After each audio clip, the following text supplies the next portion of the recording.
वन्देऽहं श्रीगुरो श्रीयुतपदकमलं श्रीगुरून् वैष्णवांश्च च श्रीरूपं साग्रजातं सहगण रघुनाथान्वितं तं सजीवं सावधूतं सावधूतं परिजनसहितं कृष्णचैतन्यदेवं श्रीराधा कृष्णपादान् सहगण ललिता श्रीविशाखान्वितांश्च च गुरुवे गौरचंद्राय राधिकाय तदालये कृष्णाय कृष्णभक्ताय तद्भक्ताय नमो नमः। नमो विष्णुपादाय कृष्णप्रेष्ठाय भूतले श्री श्रीमद्भक्तिवेदांत श्री श्रीधर गोस्वामी नामिने। नमो गुरुदेवाय धीमते सौम्यमूर्तये श्री श्रीमद्भक्ति स्वरूप सिद्धांति प्रभवे श्री महात्मने। नमो विष्णुपादाय श्री राधिकाय प्रियात्मने श्री श्रीमद्भक्तिवेदांत श्री नारायण गोस्वामी नामिने। वाञ्छाकल्पतरुभ्यश्च कृपा सिन्धुभ्यैव च पतितानां पावनेभ्यो वैष्णवेभ्यो नमो नमः। पंचतत्त्वात्मकं कृष्णं भक्तरूपं स्वरूपकं भक्तावतारं भक्ताख्यं नमामि भक्तशक्तिकम्। श्रीकृष्ण चैतन्य प्रभु नित्यानंद श्री अद्वैत गदाधर श्रीवासादि गौरभक्तवृंद। हरे कृष्णा कृष्णा कृष्णा हरे हरे हरे राम राम राम हरे हरे। सर्वप्रथम परमाराध्यतम श्री गुरुपाद पद जय विष्णुपाद अष्टोत्तर शत श्री श्रीमद् भक्ति वेदांत श्री श्रीधर गोस्वामी महाराज जी के श्री अभय चरण सरोज में अनंत कोटि दंडवत प्रणाम ज्ञापित करती हूँ। तदुपरांत मेरे परम गुरुदेव जय नितिल्ला प्रविष्ट ओम विष्णुपाद अष्टोत्तर शत श्री श्रीमद् भक्ति स्वरूप सिद्धांति गोस्वामी महाराज जी एवं जय नितिल्ला प्रविष्ट ओम विष्णुपाद अष्टोत्तर शत श्री श्रीमद् भक्ति वेदांत श्री नारायण गोस्वामी महाराज जी के श्री अभय चरण सरोज में श्रद्धा पुष्पांजलि अर्पण करते हुए उनसे अहेतु कृपा की वांछा करते हैं। ग्रंथकार श्री कृष्णदास कविराज गोस्वामी जी श्रीमन नित्यानंद प्रभु अखंड गुरु तक श्रीमन महाप्रभु एवं समस्त परिकरों के चरणों में दंडवत प्रणाम ज्ञापित करते हुए उनसे अहेतु कृपा की वांछा करते हैं। उपस्थित वैष्णव जन भक्तवृंद सभी को मेरा यथा योग्य है दंडवत प्रणाम स्वीकार हो। सभी को हरे कृष्णा दंडवत प्रणाम।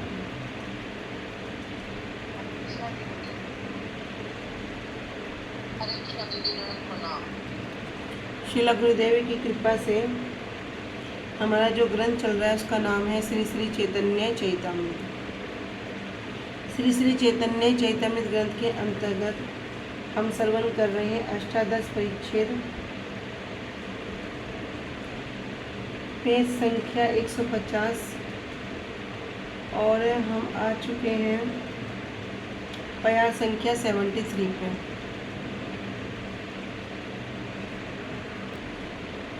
चेतन पाइया पुण्य गाड़ा गाड़ी जाए हासे कांदे नाचे पड़े उच्च स्वर गाए। चेतन पाइया महाप्रभु की चेतना लौट आने पर पुनः दोबारा गाड़ा गाड़ी जाए। गाड़ा गाड़ी मतलब धरती पर बार बार लोटपोट होने लगते हैं। हासे कांदे नाचे पड़े उच्च स्वर गाए और कभी हंसते हैं कभी रोने लगते हैं। नाचे कभी नाचने लगते हैं और पड़े कभी गिरने लगते हैं और क्या करते हैं उस स्वर में गान करते हैं। तो हमने श्रवण किया था कि प्रस्कंदन नामक जो पुण्य स्थली है उसको देखने के बाद चैतन्य महाप्रभु कहाँ पर गए थे? द्वादश आदित्य के दर्शन करने के लिए गए। द्वादश आदित्य जब कालिया देह की जो लीला हुई तब कृष्ण को बड़ा शीत हो गया, बड़ा ठंड लग गया। तो उस कारण से द्वादश आदित्य ने क्या किया, वहाँ पर कृष्ण को ताप प्रदान किया था। तो कह रहे कि वहाँ से जब केसी तीर्थ गए, जब उन्होंने केसी तीर्थ के दर्शन किए जहाँ पर रास नृत्य होता था उस स्थान के दर्शन किए, तब महाप्रभु प्रेम के आवेश में मूर्छित हो गए थे। अब जब वापस मूर्छा दूर हुई, मूर्छा दूर होने पर वापस से क्या है, अभी महाप्रभु उसी स्थिति में है, फिर से हंस रहे हैं, कभी रो रहे हैं, कभी नाचते हैं, कभी फिर भूमि पर लोटपोट हो रहे हैं और उस स्वर में गान करते हैं। एही रंगे से ही दिन तथा गोड़ा इला, संध्या काले अक्रूरे आसी भिक्षा निर्वाहिला।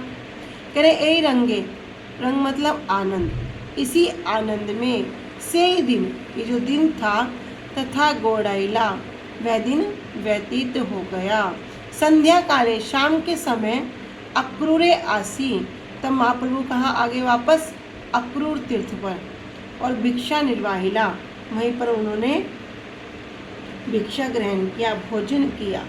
अक्रूर तीर्थ के विषय में हमने कल श्रवण किया था कि अक्रूर तीर्थ क्या है, श्री हरि का, कृष्ण का अति प्रियतम है, और इसको बताया था कि ये तीर्थों का राजा है।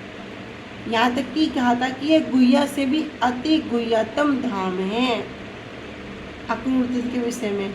तब महाप्रभु वापस एकांत स्थान में अक्रूर तीर्थ में आ गए थे। क्यों आए थे? क्योंकि लोगों की भीड़ को देखकर।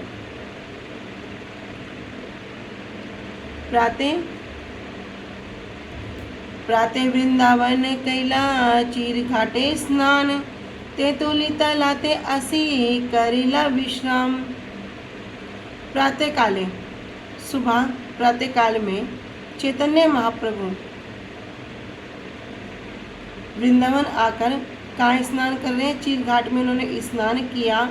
और तेतुली तलाते, तेतुली तलाते मतलब जो एक वृक्ष है, उस तेतुली वृक्ष के नीचे आकर महाप्रभु ने विश्राम किया।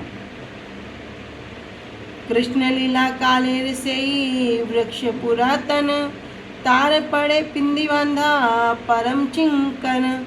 कृष्ण लीला कालेर, काल मतलब समय, कि कृष्ण लीला के समय से ही वृक्ष, वो जो इमली का वृक्ष है, पुरातन, बड़ा प्राचीन, उस वृक्ष के नीचे क्या किया? बांधा परम चिंकन, एक जो चबूतरा था वहीं पर वो बड़ा चिकना था, बड़ा चमकदार था, उसी पर महाप्रभु ने उस वृक्ष के नीचे विश्राम किया। निकटे यमुना बहे शीतल समीर, वृंदावन शोभा देखे यमुना नीर। निकटे, उसी वृक्ष के नीचे जब महाप्रभु विश्राम कर रहे थे, कौन सा वृक्ष है ये? इमली तला, कह रहे आमली, हाँ, आमली तला के नीचे जब विश्राम कर रहे थे, कह रहे निकट में क्या है? यमुना जी, वहाँ पर यमुना जी बह रही है, और कैसी शीतल समीर, ठंडी ठंडी हवा बह रही है। वृंदावन शोभा देखे यमुना नीर, और वहाँ पर महाप्रभु क्या कर रहे हैं? वृंदावन की शोभा देख रहे हैं, यमुना नदी के जल को देख रहे हैं। तेतुल तले बसी करे नाम संकीर्तन, मध्याह्न करे आसी करे अक्रूरे भोजन। तेतुल तले बसी करे हरिनाम संकीर्तन, उसी वृक्ष के नीचे बैठकर महाप्रभु क्या करते हैं? हरिनाम संकीर्तन करते हैं। हरे कृष्ण कृष्ण कृष्ण हरे हरे, हरे राम राम राम हरे हरे। वहाँ पर बैठकर भगवान के पवित्र नाम का संकीर्तन करते हैं। और मध्याह्न करियासी, और मध्याह्न के समय वापस आकर अक्रूरे भोजन, अक्रूर तीर्थ में भोजन करते हैं। महाप्रभु ने अगले दिन प्रातःकाल वृंदावन में चीर घाट पर स्नान किया और इमली तला में आकर विश्राम किया। श्री कृष्ण लीला के समय का बहुत प्राचीन वह इमली का वृक्ष है। उस वृक्ष के नीचे बहुत ही चिकना चबूतरा बना हुआ था और उसके निकट ही यमुना जी बह रही थी, इसलिए वहाँ शीतल वायु प्रवाहित हो रही थी। महाप्रभु वृंदावन की शोभा और यमुना जी के जल का दर्शन कर रहे थे। इमली तला पर बैठकर महाप्रभु नाम संकीर्तन कर रहे थे। महाप्रभु ने दोपहर के समय स्नान करने के बाद अक्रूर तीर्थ में आकर भोजन किया। तेतुले तलाते इस स्थान को आमली तला कहते हैं।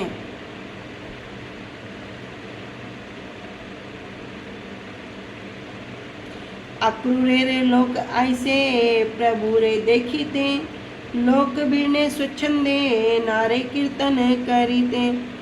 अक्रूरे लोक ऐसे प्रभु रे देखीते, महाप्रभु ने क्या देखा कि अक्रूर तीर्थ में भी सब लोगों की भीड़ आने लगी। सब लोग आने लगे, क्यों? महाप्रभु को देखने के लिए। लोक भीड़े स्वच्छंदे नाम कीर्तन करीते। लेकिन अब लोक भीड़े मतलब लोगों की भीड़ को देखकर महाप्रभु शांति पूर्वक नाम कीर्तन नहीं कर पा रहे थे। वृंदावन आसी प्रभु वसिया एकांत, नाम संकीर्तन करे मध्यान्ह पर्यंत। तो वहाँ से महाप्रभु अक्रूर तीर्थ से कहाँ गए? वापस वृंदावन आ गए, और वृंदावन में भी एकांत स्थान में। तो वृंदावन आकर महाप्रभु ने एकांत स्थान में बैठ क्या किया? नाम संकीर्तन की। वहाँ पर दोपहर तक बैठकर नाम संकीर्तन करते रहे।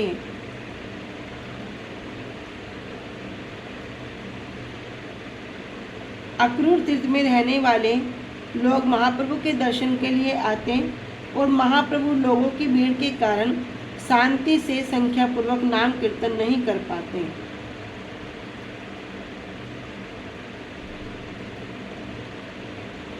तृतीय पहरे लोक पाए दर्शन, सबारे उपदेश करे नाम संकीर्तन। अभी महाप्रभु ने मध्याह्न तक एकांत में क्या किया? नाम संकीर्तन किया। कैसे किया? संख्या पूर्वक। तो हमारे सड़ गोस्वामी भी कहते हैं कि संख्या पूर्वक नाम गान नतिबी कालावसानी कृतो। क्या करो? जो नाम जप है उसको संख्या पूर्वक अवश्य करो। हरि नाम जो करते हैं, बहुत से लोगों का विचार होता है हम गिन के क्यों करें, भगवान का नाम तो कितना भी ले लो अच्छा है, हमारे तो मन में चलता रहता है। तो मन में कुछ अभी ऐसी स्थिति नहीं है कि मन में हमारे हरि नाम संकीर्तन चलता रहे, भगवान के नाम का ध्यान होता रहे, उनकी लीलाओं का ही चिंतन होता रहे। इस प्रकार की स्थिति तो हम जैसे बदजीव की अभी नहीं है। तब गुरुवर की कृपा करके क्या करा? ये जो भगवत नाम है ये हमें दे दिया। स्वयं साक्षात ठाकुर जी युगल सरकार प्रदान कर दिए। बस क्या किया कि जो कुछ संख्या आप ले रहे हैं वो भी अपनी सुविधा के अनुसार उसको तो कम से कम नियम पूर्वक करें ही करें, क्योंकि हमारे जो गोस्वामी हैं, जो गुरुवर्ग हैं, सब ने ये करके दिखाया है कि कम से कम अपना जितना भी नाम जप का भी संकल्प लिया। कोई नया व्यक्ति होता है वो क्या करता है, मुझसे तो समय नहीं मिलता, मुझे तो घर के इतने काम हैं, बाहर के इतने काम हैं। गुरुजी कहते हैं ठीक है कोई नहीं, 2 माला रोज करना। तो क्या 2 माला के लिए कहते हैं? हाँ, उस समय 2 माला के लिए कह रहे हैं क्योंकि अभी उसका अधिकार वहीं तक है। यदि वो 2 माला करेगा और उसकी जीवा को, उसके हृदय में जब वो आनंद प्राप्त हो जाएगा, तब उसका जो हरि नाम है वो अपने आप बढ़ जाएगा। ये कथाओं को सुन सुन के उसके हरि नाम के प्रति ऐसी आसक्ति हो जाएगी कि संसार छूटे तो छूटे पर हरि नाम ना छूटे। तो 2 माला करते करते कब वो 16 माला पे बहुत श्रीक आ जाता है, उसे पता भी नहीं चलता। फिर वो स्वयं आके बोलता है गुरुजी मैं 16 माला रोज करता हूँ। लेकिन जब अपराध विघ्न बाधा जब हमारे सामने उपस्थित होती हैं, तब हमारा नाम संख्या क्या होता है? फिर से रुक जाता है, फिर रुक जाता है। तब क्या करो? हृदय से प्रार्थना करो, नाम प्रभु से प्रार्थना करो कि वे हम पर कृपा करें, और जो नाम संख्या कम से कम हम कर रहे हैं उसको ठीक ठीक रूप में पालन करें। गुरुजी बताते ना कि मिश्री कैसी होती है? मीठी होती है, खाने में मीठी लगती है, पर एक व्यक्ति को मीठी नहीं लगती। किसको? जिसको पीलिया का रोग हो गया, उसे मिश्री मीठी नहीं लगती। इसी प्रकार ये भगवान का नाम क्या है? ये भगवान का नाम बड़ा रस से भरा हुआ है, बड़ा आनंद देने वाला है, किंतु अभी हमें आनंद नहीं मिल रहा, अभी वो रस प्राप्त नहीं हो रहा, क्योंकि हम सबको भी एक रोग हो गया। उस रोग का नाम है भव रोग। संसार में बहुत से लोग रोग सुनते हैं ना, किसी को ये हो गया, किसी को ये बीमारी लग गई, किसी को ये हो गया, ऐसे ऐसे नाम सुनते हैं जिनका हमें अर्थ भी नहीं पता। लेकिन भैया एक रोग जो सबको ही हुआ है वो क्या है? भव रोग। अब ये भव रोग से पार उतरने का एक ही उपाय है, ये हरि नाम। तो जब तक जीव इस हरि नाम को नहीं करता और करता है तो उसे आनंद नहीं आता, तो वो छोड़ देता है। तो छोड़ना नहीं है। जिस प्रकार पीलिया के मरीज को अपना रोग दूर करने के लिए उसका उपाय क्या है? मिश्री को ही चूसना है। जब उसे चूसते चूसते मिश्री मीठी लगने लगती है तो वो समझ जाता है कि मेरे पीलिया का रोग दूर हो गया। इसी प्रकार हम जो बद्ध जीव हैं, इस संसार में, इस माया रूपी संसार में, कारागार में फंसे हुए हैं, तो हमारे लिए भी एक उपाय है। क्या? ये भगवान का नाम। जब ये नाम करते करते करते करते इस प्रकार की स्थिति आ जाए कि नाम के सिवा किसी वस्तु में आनंद ही ना आए, तब समझ जाओ कि अब हमारा भवरोग दूर हो गया। तो कह रहे हैं संख्या पूर्वक। अभी महाप्रभु का जो नियम है, महाप्रभु भी क्या कर रहे हैं? वो करके दिखा रहे हैं। अभी एकांत में क्या करते हैं? जब वहाँ पर लोगों की भीड़ होती तो फिर एकांत में जाते, क्यों? अपना जो नाम संख्या उसको पूरा करते। तो संख्या पूर्वक नाम गानति भी। भैया जो भी नाम संख्या है वो तो करो ही करो। यदि किसी को आनंद आ रहा है, यदि कोई कर सकता है, यदि किसी की इच्छा हो रही है, तो जितना आगे करोगे उसका उतना ही, कहते हैं ना, बोनस, उसका वो बोनस पॉइंट हो जाएगा।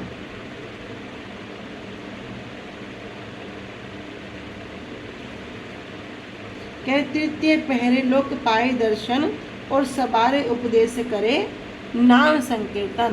कह रहे दोपहर के बाद ही लोग उनका दर्शन प्राप्त कर सके। तब महाप्रभु ने हर एक व्यक्ति को नाम संकीर्तन का महत्व बतलाया। अभी दोपहर तक महाप्रभु ने क्या किया? अपना नाम संख्या पूरा किया, और दोपहर के बाद ही हर एक व्यक्ति, जितने लोगों की भीड़ वहाँ थी, सबको ही क्या कह रहे? नाम संकीर्तन का महत्व बतला रहे। तो नाम संकीर्तन का महत्व कितना है, कहना इसकी महिमा को तो हम वर्णन नहीं कर सकते। फिर भी जिस प्रकार गुरुवर्गों ने कथाओं के माध्यम से, अपनी कृपा के माध्यम से जो प्रदान किया है, कह रहे नाम क्या है? ये नाम संकीर्तन क्या है? कह रहे एक नाम, अगर कोई भगवान का एक नाम कर लेता ना, वो शुद्ध नाम अगर किसी के मुख से उच्चारण हो जाए, तो किसी जीव के अंदर इतना सामर्थ्य नहीं कि वो उस एक नाम के बराबर पाप कर ले। इतना भी सामर्थ्य एक जीव के अंदर नहीं है। यहाँ तक कि नाम क्या है, सार वस्तु क्या है? ये भगवान का नाम है। हम श्रीमद् भागवतम को श्रवण करते हैं, श्रीमद् भागवतम का अध्ययन करते हैं, लेकिन श्रीमद् भागवतम का भी सार वस्तु क्या है? जब 18,000 श्लोक को पढ़ते हैं ना, उसका भी जो अंतिम श्लोक है, नाम संकीर्तनम यस्य सर्व पाप प्रणाशनम प्रणामो दुख संनस्तम नमामि हरि परम। कि भैया ये नाम संकीर्तन है, यही क्या है? सब वस्तु का सार है। 18,000 श्लोकों में श्रीमद् भागवतम में भी वर्णन कर दिया कि नाम ही क्या है, वहाँ पे सार वस्तु में उस नाम को प्रदान कर दिया। जब गुरुवर्ग कहीं भी, अब कितनी बार भी कहीं भागवत हो रही, कहीं हाउस प्रोग्राम हो रहा, कहीं कुछ भी क्यों ना हो, क्या बोलते हैं? एक ही बात को बार बार बोलते हैं, हरि नाम करो। हरि नाम करते हो? ठीक ठीक से कर रहे हो? क्या करते हो सारा दिन? किस तरह हरि नाम के प्रति विशेष करके जोर देने हैं कि किसी भी प्रकार से ये किन प्रकार ये जीव इस भगवत नाम की ओर अग्रसर हो जाएगा। अग्रसर होने से क्या होगा? उसके जो अनर्थ हैं, अपराध हैं, वो जल्दी जल्दी कटने शुरू हो जाएंगे, और वो जो जीव है, वो जो इस माया के संसार में, इस कारागार में, इस दावानल में जो दुख पा रहा है, कष्ट भोग कर रहा है, जल्दी जल्दी वापस अपने पिता के घर वापस चला जाएगा। तो बार बार बार बार क्या कहेंगे, हरि नाम करो, ठीक ठीक से हरि नाम करो। कैसे करो, किस प्रकार करो, हर एक बात को बड़े सुंदर तरीके से बार बार वर्णन करेंगे। अभी गुरुजी कथा में बता रहे थे, भैया क्वालिटी क्वांटिटी नहीं, क्वालिटी भी देखनी जरूरी है।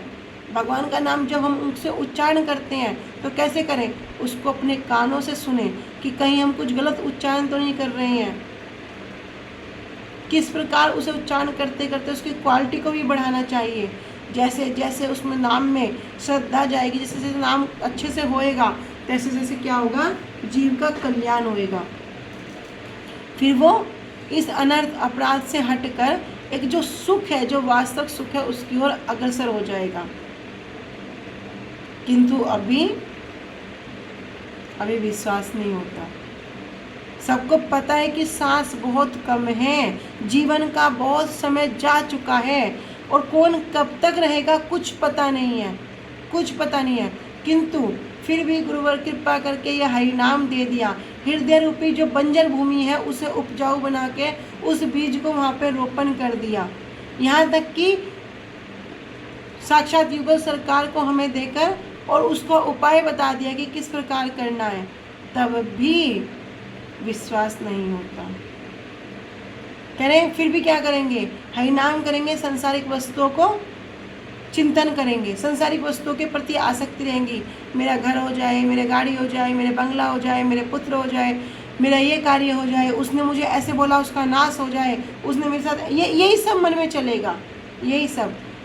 लेकिन ये भगवान का नाम कैसा है, कह रहे भैया तुम संसारिक वस्तुओं की चिंता करते हो, अरे ये तो भगवत प्राप्ति, जो दुर्लभ वस्तु, जो गोलोकीय प्रेम धन, वो तुमको जो प्रदान कर दिया, जिससे तुम दुर्लभ से दुर्लभ वस्तु पा सकते हो, जिसको पाने के बाद कुछ पाना शेष नहीं रह जाता, ऐसी वस्तु प्रदान कर सकता है। संसारिक वस्तुएं क्या है, कह रहे तो अनायास ही प्राप्त हो जाएंगे, अनायास ही, बिना चिंता किए। जब कोई गिरिराज जी की परिक्रमा करता है ना, तो कहते हैं ना गिरिराज जी कौन है, सर्व अभिष्ट प्रदाता, सब कुछ प्रदान करने वाले, सब कुछ प्रदान करने वाले गिरिराज जी। कह रहे हैं उनकी परिक्रमा करो सब मिल जाता है। लेकिन जब कोई गिरिराज जी की परिक्रमा करता है और क्या मांगता है कि भैया मैं तो कृष्ण की सेवा दे दो, जब कोई इस प्रकार की वांछा करता है, गिरिराज जी भी खुद सिर खुजाते हैं। कह रहे क्या मांग लिया, क्या मांग लिया भैया, कोई संसारिक वस्तु मांगता तो मैं इसको दे के छूट जाता। जब गिरिराज जी में जाते हैं ना, देखना वहाँ ईंट के ऊपर ईंट वगैरह लगा के क्या करते हैं, वो अपने मकान बनाने के लिए कुछ इच्छा करके आते हैं, एक ईंट के ऊपर 2 मंजिल 3 मंजिल इस तरह वहाँ पे ईंट लगा लगा के आते हैं। तो क्या होता है, बाद में आके देखते हैं उनके मकान बन जाते हैं, वास्तव में होता है। क्यों, क्या किया, संसारिक वस्तु मांगी, गिरिराज जी ने दे के छोड़ दिया। किंतु जब कोई कृष्ण सेवा, युगल सरकार की सेवा, वैष्णव की सेवा मांगता है, तब क्या करते हैं, गिरिराज जी भी सिर खुजाते हैं। कह रहे भैया इसने क्या मांग लिया, क्या ये मेरा सेवक था, अब तो मुझे इसके पीछे पीछे चलना पड़ेगा। तो ऐसे भक्तों के पीछे भगवान स्वयं चलते हैं, जिनकी अपने स्व सुख की कोई इच्छा ही ना हो। भगवान सोचते हैं कब ये अपने सुख के लिए कोई इच्छा करे और मैं इसकी पूरा कर दूं, उसके पीछे पीछे चलते हैं। कह रहे कि इनका मेरे पे इतना कर्ज है कि मैं तो उतार नहीं सकता। जब ये चलेंगे और इनके चरणों की धूल जब उड़ के मेरे ऊपर गिरेगी, तब क्या होगा, तब मैं धन्य हो जाऊंगा, तभी मैं इनका जाके कुछ कर्ज उतार पाऊंगा। तो नाम की बड़ी महिमा, बहुत महिमा नाम की। कोई भी कथा, कोई भी लेक्चर, कोई भी भागवतम कहीं भी सुन लो, हर जगह नाम की महिमा। जब गुरुदेव क्या करते हैं, भागवत कथा हो रही है या कहीं भी प्रोग्राम हो रहा है, कभी कभी सबको माला देते हैं, इसकी सब नाम करो। जब सबके सब नाम मिलकर करते हैं तो वहाँ गुरुजी बताते हैं कि आज तुम्हारी एक माला नहीं हुई, यहाँ जितने लोग बैठे हैं, कभी 600 लोग हैं, 1000 लोग हैं, तो एक एक व्यक्ति की 600 माला हो गई, 1000 माला हो गई। तो संकीर्तन करने का ये लाभ है।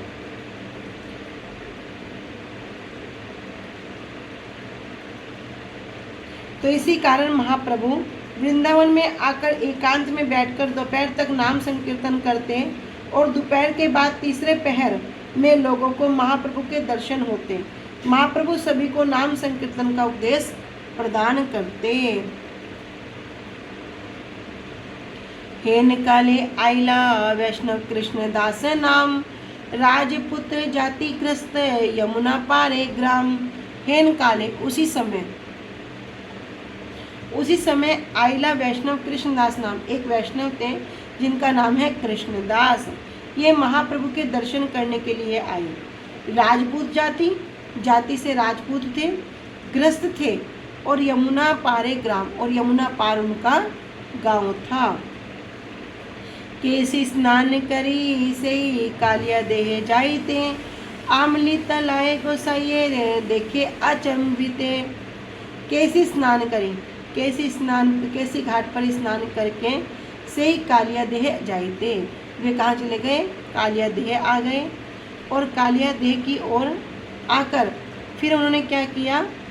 आमली तलाए गोसाइयर, इमली तला पर जब उन्होंने चैतन्य महाप्रभु को देखा तो वे अचंभित आश्चर्यचकित हो गए।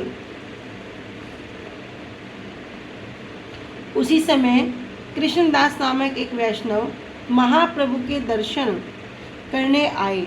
वे गृहस्थ थे और जाति से राजपूत थे। यमुना पार उनका गांव था। केसी घाट पर स्नान करने के बाद कालिया देह की ओर जाते समय उन्होंने अचानक इमली तला में श्री चैतन्य महाप्रभु को देखा। प्रभु कहे कि प्रभु रूप देखी हैल चमत्कार, प्रेमावेश प्रभु रे करेन नमस्कार। करे प्रभु रूप देखी, महाप्रभु के रूप को देखकर हैल चमत्कार, कृष्णदास क्या हो गया? आश्चर्यचकित हो गए। प्रेमावेश प्रभु रे करें नमस्कार, और प्रेम के आवेश में क्या कर रहे हैं? महाप्रभु को प्रणाम किया, नमस्कार किया। तब महाप्रभु कहते हैं, प्रभु कहे के तुम्ही कहाँ तुम्हार घर? कृष्णदास से कहे मुई गृहस्थ पामर। तब महाप्रभु उनसे पूछते हैं कि तुम कौन हो? कहाँ तुम्हारा घर? अरे तुम्हारा घर कहाँ है, निवास कहाँ है? कृष्णदास कहते हैं, कृष्णदास जी उत्तर देते हैं, मुई मैं गृहस्थ, एक गृहस्थ हूँ, और पामर मतलब पतित, और पतित में भी कह रहे हैं मैं अति पतित हूँ, अति पतित ग्रस्त हूँ।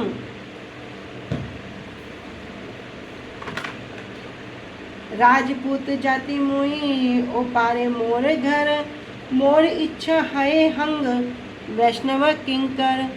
के राजपूत जाति मुई, मैं राजपूत जाति का हूँ, और पारे मोरे घर, और मेरा घर कहाँ है? ओ पारे मतलब इस तरह कह रहे हैं यमुना जी की तरफ को इशारा करके कि मेरा घर यमुना नदी के उस पार है। मोर इच्छा होए, किंतु मेरी इच्छा है, क्या इच्छा है? हंग वैष्णव किंकर, मैं जो वैष्णव हैं उनका किंकर, उनका दास बनना चाहता हूँ। कितनी सुंदर इच्छा। सब संसार का दास बनना चाहते हैं, किंतु किसी के मन में ऐसी इच्छा हो जाए कि मैं गुरु वैष्णव का दास बनना चाहता हूँ। किंतु आज एक मुई स्वप्न देखिनु, सही स्वप्न पर तक तोमा असी पाइनु। किंतु आज मैंने क्या देखा? एक स्वप्न देखा, और सही स्वप्न, उस स्वप्न को देखकर उसी स्वप्न के अनुसार तोमा आसी पाइनु, मैं आज आपके पास आ सका हूँ, आपको पा सका हूँ। प्रभु तारे कृपा कैला आलिंगन करी, प्रेम मत हाइले सही नाचे बल हरी। प्रभु तारे कृपा केल, महाप्रभु की उस कृपा, महाप्रभु ने उस पर ऐसी कृपा करी कि महाप्रभु ने क्या किया? उनको आलिंगन किया। और जब महाप्रभु ने उनको आलिंगन किया, प्रेम में मत हाइल से ही, और वो प्रेम में मत होकर, प्रेम में उन्मत्त होकर कृष्णदास क्या करने लगा? नाचने लगा, और भले हरि, और हरि हरि बोलकर भगवान के नाम का कीर्तन करने लगा। प्रभु संगे मध्याने अक्रूर तीर्थ आइला, प्रभु अवशिष्ट पात्र प्रसाद पाइला। और महाप्रभु के संग में मध्याह्न के समय अक्रूर तीर्थ आइला, वह कहाँ पर? आगे अक्रूर तीर्थ पर आ गए।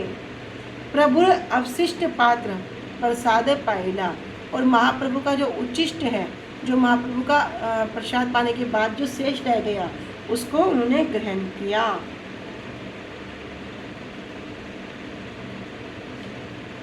प्राते प्रभु संगे आइला जल पात्र लैया, प्रभु संगे रहे गृह स्त्री पुत्र छाड़िया।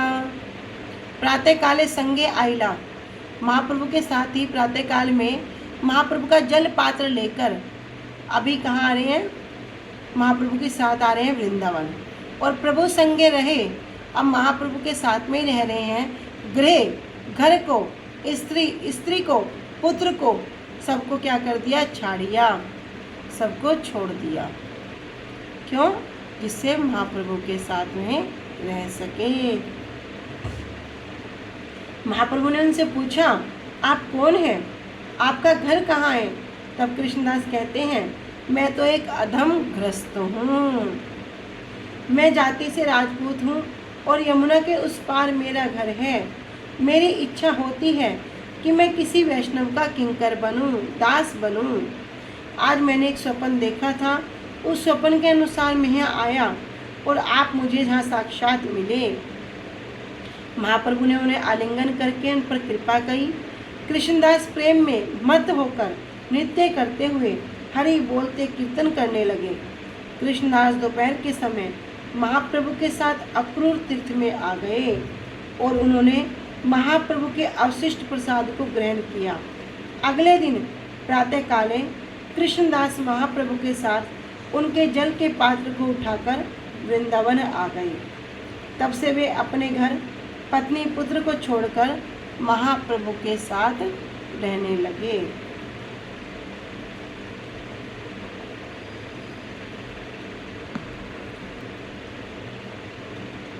वृंदावन पुणे कृष्ण प्रकट हैल, जहाँ तहाँ लोक सब कहिते लागिल।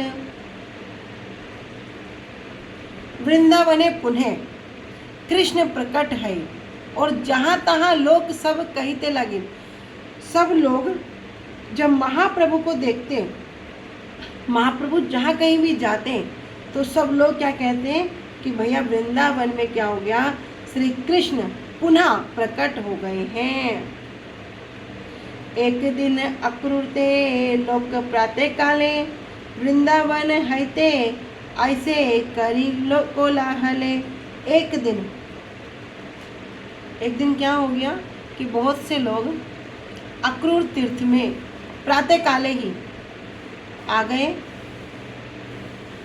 और वृंदावन हैते ऐसे करी कोलाहले। क्यों? क्योंकि वे वृंदावन में आए थे, इसलिए वे क्या कर रहे हैं, अधिक कोलाहल कर रहे थे। बहुत से लोग एक दिन प्रातःकाल वृंदावन से अक्रूर तीर्थ पर आकर बहुत अधिक कोलाहल करने लगे। प्रभु देखी करी लोक चरण वंदन, प्रभु कहाँ है ते करिला आगमन। महाप्रभु को देखकर उन लोगों ने उनके चरण कमलों की वंदना की। तब महाप्रभु उनसे पूछते हैं, कहाँ है ते करिला आगमन, अरे आप लोग कहाँ से आए हैं? लोके कही कृष्ण प्रकट कालिया दहेरे जले, कालिया सिरे नित्य करे फनी रत्न ज्वले।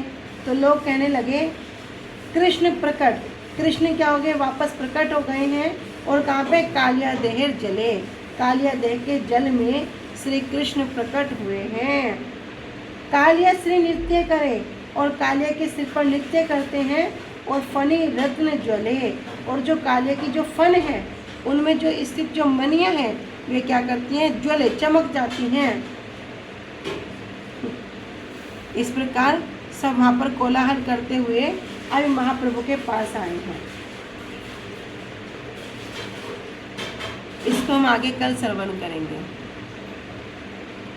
वाञ्छा कल्पतरुभ्यश्च कृपा सिन्धुभ्येव च पतितानां पावनेभ्यो वैष्णवेभ्यो नमो नमः। श्री गुरुदेव की जय। अनंत कोटि वैष्णव वृंद की जय। निताई गौर प्रेमानंदे। हरि हरि बोल। हरी हरी हरी बोल। हरी हरी बोल। हरे कृष्णा दीदी, दंडी प्रणाम। हरे कृष्णा, सभी को दंडवत प्रणाम।